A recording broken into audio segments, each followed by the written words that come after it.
The United States of America, the world's global power, is angry. Interestingly, this time, the US anger is not directed towards its greatest rival, Russia or China. Instead, it is directed towards South Africa. Now, based on what has happened over and over again in the past, we know that once America is angry with a country, it is going to find ways to punish that country. Fellow Africans, this is about to happen again. The American government wants to punish South Africa. The question is, why? What exactly did South Africa do?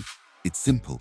South Africa openly stood against the US by dragging Israel, an ally of the US, to court, accusing it of genocide in its current fight with Palestine. If you recall, South Africa was one of the first countries to condemn Israel's actions after the October 7th Hamas attack in 2023. Not only that, South Africa decided to bring the issue before the International Court of Justice, the judicial arm of the United Nations, which has jurisdiction over every country, including the USA. In a historic moment, South Africa tabled its case against Israel on January 11, 2024, stating that Israel is committing genocide in Gaza. Although the court has yet to issue a ruling, it ordered Israel to prevent and punish direct incitement of genocide.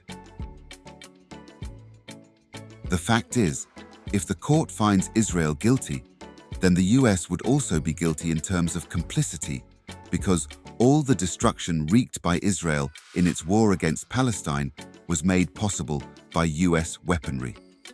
The white phosphorus burning Palestinian bodies, the 2,000-pound dumb bombs dropped on densely crowded areas, and the 155-meter artillery shells, which are inherently indiscriminate, are all US products supplied by the US to Israel.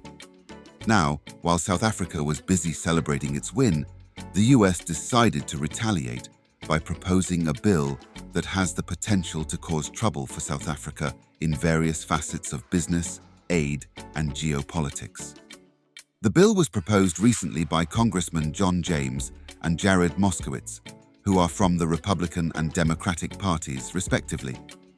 This is very significant because the Republican and Democratic parties are opposite of each other.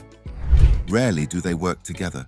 So, for both parties to be in agreement, it means the United States is truly united in going all out against South Africa. The bill calls for a full review of the bilateral relationship between the US and South Africa. It states that not later than 30 days after the date of enactment of this act, US President Joe Biden, in consultation with the Secretary of State and the Secretary of Defense, shall certify to the appropriate congressional committees and release publicly an unclassified determination explicitly stating whether South Africa has engaged in activities that undermine United States national security or foreign policy interests.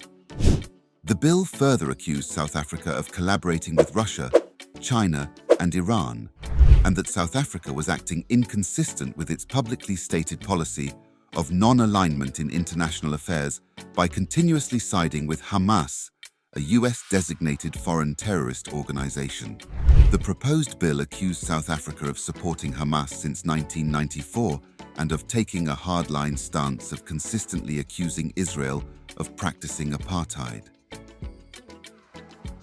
The US congressman who proposed the bill accused the South African government and ANC leaders of blaming Israel for provoking the attack on October 7th and said they had made a variety of anti-Semitic and anti-Israel related statements.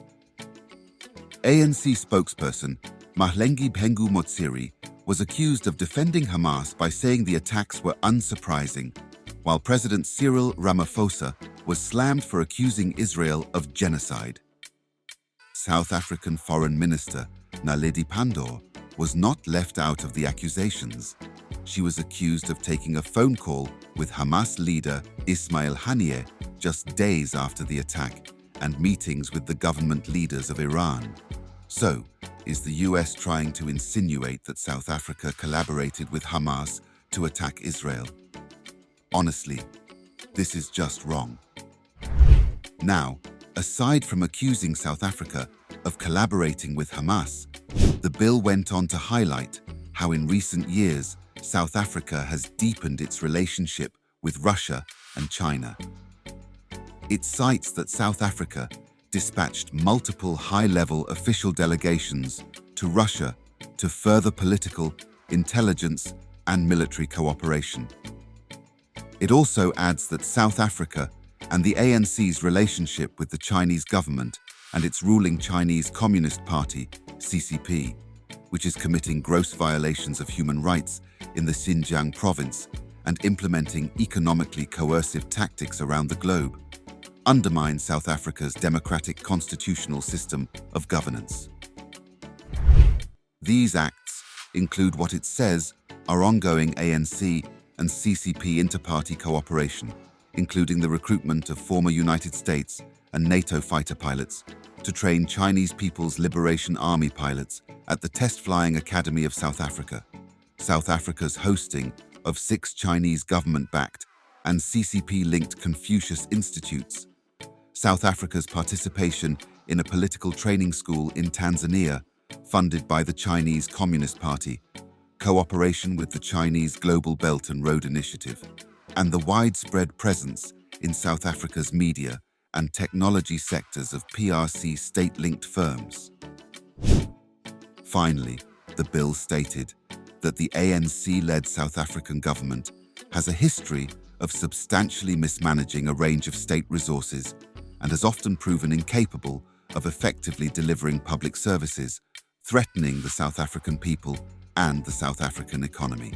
It accuses President Ramaphosa of having declared the national state of disaster over the worsening energy crisis, the worsening multi-year power crisis caused by the ANC's chronic mismanagement of the state-owned power company, Eskom, resulting from endemic high-level corruption. It also states that the persistence of Transnet's insufficient capacity, an ongoing outbreak of cholera, a failure to provide clean water to households, and rampant state capture are part of the ANC government's mismanagement of the state. Although the bill still needs to be discussed before it is passed by the Congress, there is no doubt that this action by the US is simply retaliation against South Africa for having the guts to stand against its policy. And it seems the US has been planning this for a while, even before the ICJ.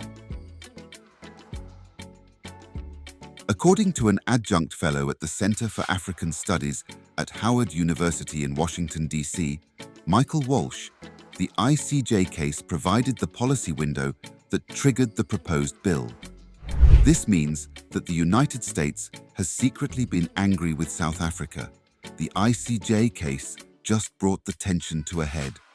The reason why this is bad for South Africa is because if the comprehensive review and unclassified determination finds that South Africa's action undermined the US national security or foreign policy interests, South Africa could be kicked out of FOO, Africa's Growth Opportunity Act.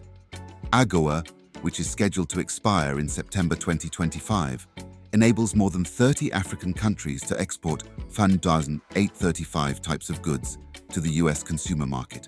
And, in turn, Africa's Growth Opportunity Act affords the US access to critical minerals, product value chains, and investment opportunities in Africa. And in the whole of Africa, South Africa remains the largest US trade partner.